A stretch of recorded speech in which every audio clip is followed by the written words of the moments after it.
7 ایسے ملک ہیں جن کا زمینی بارڈر ہے. ٹھیک ہے. سب سے پہلے آپ لے جائیں گے افغانستان. اب افغانستان کی صورتحال یہ ہے کہ افغانستان کے ایران کے ساتھ جس طرح کے بھی تعلقات ہیں ہمیشہ سے خراب رہے ہیں. ٹھیک ہے. افغانستان جو تھا جس وقت ان کی شروع سے ایران کے ساتھ اس کی صورتحال تھی جب رشیا کا اس وقت یہ ایران جو تھا ان کے ساتھ نہیں تھا. پھر ملا عمر کے زمانے میں سخت خراب، میں نے کل بھی بات کی تھی کہ یہ ان کو شمالی اتحاد کو سپورٹ کرتے تھے، اور انڈیا کے جو بیسز تھے وہ تاجکستان میں بنے ہوئے تھے، دوشنبے میں، اور احمد شاہ مسعود وہیں پر رہتا تھا. انڈیا نے اس کو باقاعدہ ایک اسپتال بنا کے دیا ہوا تھا اور 4 ہیلی کاپٹر لے کے دیے ہوئے تھے جو ان کے زخمیوں کو لے کے آتے تھے، اور مجلس وحدت جو تھے یہ لوگ ان کے ساتھ مل کے وہاں رہتے تھے.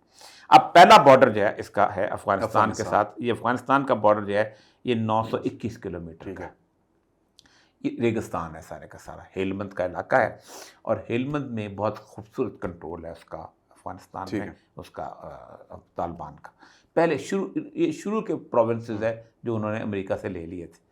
اس میں جب برٹش آرمی پھنسی تھی تو ایرانی گئے تھے بچانے کے لیے، کیونکہ ان کے نزدیک ہے تو انہوں نے ان کو نکال بھی لیا تھا، وہ کیپچر ہو گئے.